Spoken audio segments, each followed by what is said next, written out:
Hello friends, education life में आपका स्वागत है। हम आज कक्षा 6 के अध्याय फर्स्ट क्या, कब, कहाँ और कैसे के बारे में विषय के बारे में पढ़ेंगे।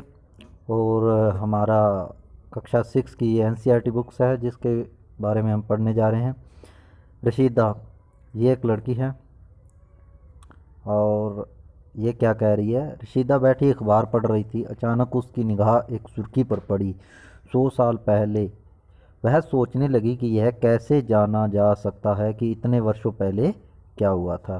क्या कह रही है रशीदा। उसने अखबार पढ़ रही थी और उसकी निगाह किसके ऊपर पड़ी, सुर्खी पर पड़ी। वो कह रही है कि इतने साल पहले ये सब कैसे हुआ, क्यों हुआ और कब हुआ, कैसे पता लगाएं। यह जानने के लिए कल क्या हुआ था तुम रेडियो सुन सकते हो, टेलीविज़न देख सकते हो या फिर अखबार पढ़ सकते हो। साथ ही यह जानने के लिए कि पिछले साल क्या हुआ था तुम किसी ऐसे व्यक्ति से बात कर सकते हो जिसे उस समय की स्मृति हो।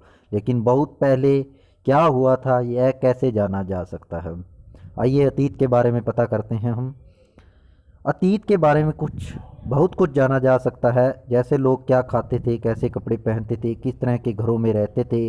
हम अखेटकों, अखेटक का मतलब क्या है, यहाँ पे शिकारियों से मतलब होता है। अखेटक होता है जो शिकार करते हैं।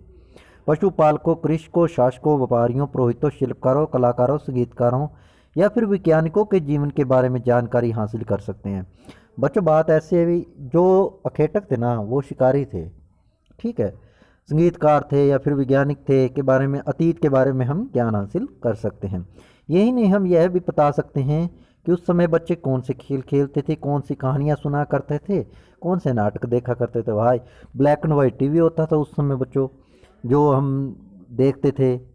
और या फिर गाने सुनते थे रेडियो पे। ब्लैक एंड वाइट टीवी होता था, एंटीना सेट करता रहता था एक बंदा, जा भाई नीचे से ऊपर से एंटीना सेट कर, और देखते रहते थे। चलिए आगे, लोग कहाँ रहते थे उस वक्त, ठीक है। नर्मदा नदी का पता लगाओ भाई, मानचित्र में जाओ और नर्मदा नदी देखो कहाँ पे है, ठीक है। अभी हम देखते हैं, एक मिनट, ये ऊपर नीचे हो गया। अभी हम मानचित्र में जाते हैं और नर्मदा नदी देखते हैं। और ये रहे विंध्याचल की पहाड़ियों के अंदर, देखो नर्मदा नदी विंध्याचल की पहाड़ियों के अंदर निकल रही है। और जा कहाँ रही है ये नदी जा रही है अरब सागर के अंदर। कहाँ पे जा रही है, अरब सागर के अंदर जा रही है, ठीक है। अभी आगे पढ़ते हैं हम। कई लाख वर्ष पहले से लोग इस नदी के तट पर रहा करते थे।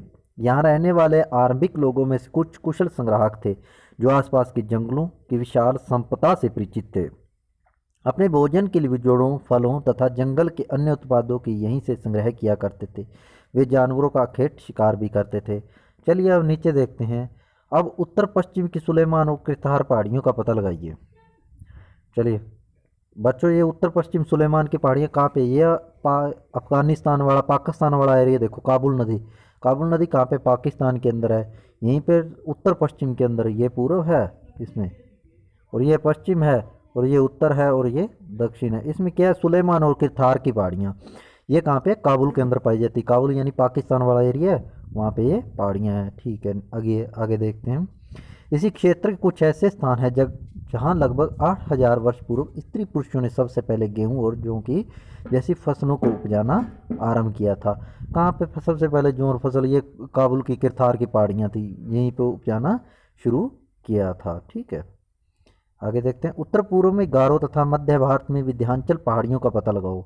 उत्तर पूर्व में देखो, ये गारो पहाड़ियाँ, यहाँ पर ब्रह्मपुत्र नदी निकल रही है और गंगा नदी के बीच में मिल रही हैं दोनों नदियाँ। और बीच में ये विंध्याचल पर्वत है जहाँ से नर्मदा, ताप्ती, गोदावरी सारी नदियाँ निकल रही हैं। सतपुड़ा और ताप्ती अरब सागर की तरफ जा रही हैं, कुछ बंगाल की खाड़ी के अंदर जा रही हैं। कुछ अन्य क्षेत्र जहाँ कृषि का विकास हुआ, यहाँ सबसे पहले चावल उपजाया गया, वह स्थान विंध्याचल के उत्तर में स्थित है। यानी यहाँ पे भाई उत्तर में कहाँ पे, वो मगध वाला क्षेत्र है बच्चों। कौन सा क्षेत्र है, मगध। पुराने समय मगध और आज का समय का बिहार का क्षेत्र है, वो इसी क्षेत्र के अंदर आता था, ठीक है। चलिए नीचे हम चलते हैं। मानचित्र पर सिंधु तथा इसकी सहायक नदियों का पता लगाने का प्रयास करो। सहायक नदियां उन्हें कहते हैं जो एक बड़ी नदी में मिल जाती हैं, ठीक है। लगभग 4700 वर्ष पूर्व इन्हीं नदियों के किनारे कुछ आरंभिक नगर फले फूले। गंगा व इसकी सहायक नदियों के किनारे तथा समुद्र तटवर्ती इलाकों में नगरों का विकास लगभग 2500 वर्ष पूर्व हुआ। चलिए अब मैप के अंदर चलते हैं हम। इसने कहा सिंधु नदी की, भाई सिंधु नदी है, इसकी सहायक नदियाँ कौन कौन सी हैं? झेलम है, चिनाब है, ये पाकिस्तान वाला एरिया हो गया। रावी है, सतलुज है, ब्यास है, ये इंडिया वाला इलाका हो गया। इसके बाद अब गंगा नदी भी देखते हैं। गंगा नदी के अंदर सोन नदी मिल रही है और ये इसकी सहायक नदियाँ होगी। गंगा की सहायक नदी यमुना है, यमुना इसकी मेन सहायक नदी है। और यमुना के अंदर कौन कौन सी नदी मिलती है? चंबल नदी, मैप के अंदर चंबल नदी दिखा हुआ है। लेकिन इसके अलावा सिंध है, बेतवा है, केन है, ये सभी नदियाँ आकर मिल जाती हैं।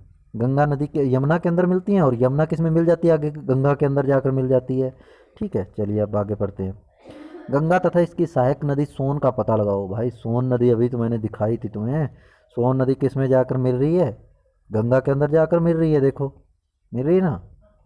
तो अभी चलते हैं। गंगा के दक्षिण में नदियों के आसपास का क्षेत्र प्राचीन काल में मगध, वर्तमान बिहार के नाम से जाना जाता था। इसके शासक बहुत शक्तिशाली थे और उन्होंने एक विशाल राज्य स्थापित किया। देश के अन्य हिस्सों में भी ऐसे राज्यों की स्थापना की गई।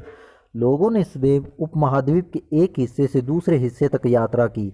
कभी कभी हिमालय जैसे ऊंचे पर्वतों, पहाड़ियों, रेगिस्तानों, नदियों तथा समुद्रों का जोखिम भरी होती थी। फिर भी ये यात्रा उनके लिए असंभव नहीं थी। अतः कभी लोग काम की तलाश में तो कभी प्राकृतिक आपदाओं के कारण एक स्थान से दूसरे स्थान पर जाया करते थे। कभी कभी सेनाएं दूसरे क्षेत्रों पर विजय हासिल करने के लिए जाती थी। इसके अतिरिक्त व्यापारी कभी काफिले तो कभी जहाज़ों में अपने साथ मूल्यवान वस्तु लेकर एक स्थान से दूसरे स्थान पर जाया करते थे। देखो बच्चों, जब युद्ध होते थे तो राजा महाराजा क्या थे, अपने सैनिकों को साथ में लेकर जाते थे। और जो धार्मिक गुरु थे वो लोगों को शिक्षाएं देने के लिए एक जगह से दूसरी जगह जाते थे। इसी प्रकार ये पुराने समय में चलता रहा और एक दूसरे को जानने का लोगों को अवसर मिलते रहे। ठीक है, आज लोग यात्राएं क्यों करते हैं? भाई फन करने के लिए, मज़े करने के लिए, पहाड़ों पर्वतों पर जाने के लिए। लेकिन वहाँ पे नॉलेज भी होती है बच्चों को और उनके अंदर एंटरटेनमेंट भी होता है और मानसिक संतुलन भी अच्छा बना रहता है। चलिए पता करते हैं। एक बार फिर मानचित्र एक को देखो। पहाड़ियों, पर्वतों, समुद्र और इस उपमहाद्वीप की प्राकृतिक सीमा का निर्माण करते हैं। हालांकि लोगों ने इन सीमाओं को पार करना आसान नहीं था। जिन्होंने ऐसा चाहा वे ऐसा कर सके। वे पर्वतों की ऊंचाई को छू सके तथा गहरे समुद्रों को पार कर सके। भाई बहुत से लोग गए, उन्होंने समुद्रों को पार किया। कई वर्षों लोग पत्थर को तराशने, संगीत रचने और यहाँ तक कि भोजन बनाने के नए तरीकों के बारे में भी विचार को अपनाते रहे हैं। ठीक है बच्चों, बाकी का हम करेंगे नेक्स्ट वीडियो में।